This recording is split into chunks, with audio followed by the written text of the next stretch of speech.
part of your daily task, which is loving on the young people in the state of Nebraska and around these areas through mentorship. Why that decision and where?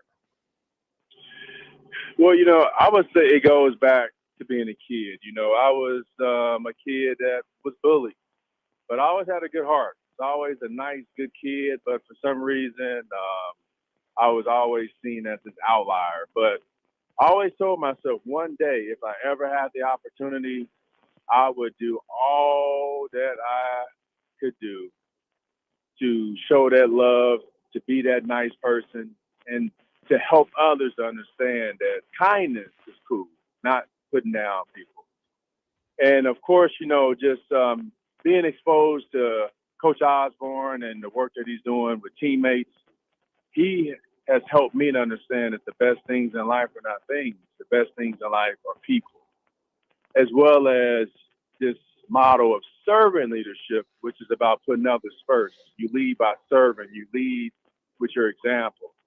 And that's where love comes into play, because love is not the kissy, huggy, it's not the Hollywood love. It's more of the agape that Tom Osborne likes to talk about, that unconditional love and support, regardless of one's background, experience, race, ethnicity, gender. People deserve to be loved, because one of the greatest human needs is that need to feel like they belong, like they feel heard, feel valued. And that's what teammates mentoring is all about when it comes to helping young people reach their full potential. How did you find your way to teammates? And what was it about teammates that got you moving to the point where you recognize it needs to be a part of your daily mission?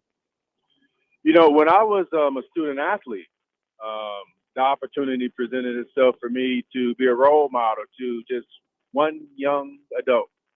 And they told me, we just want you to go to the school once a week, spend about 20, 30 minutes with them over the lunch break. Just talk to them about life, play a game, go out and toss the frisbee or throw the football. And it really helped me to understand, which I kind of knew this, but to actually use it, that being a football player in Nebraska is a pretty big deal. That gives you a pretty big platform. And so whenever you use that platform to influence others, people are going to follow. So it put me in a position to inspire this mentee to see school as something that was important, because I said it was important, or that, you don't have to do drugs to be cool. And anything that I would say, it stuck. And so that's when I realized the power of one's platform. And from there, I always wanted to make sure that I would use my platform to influence others to be positive, to have hope, to never quit, never give up.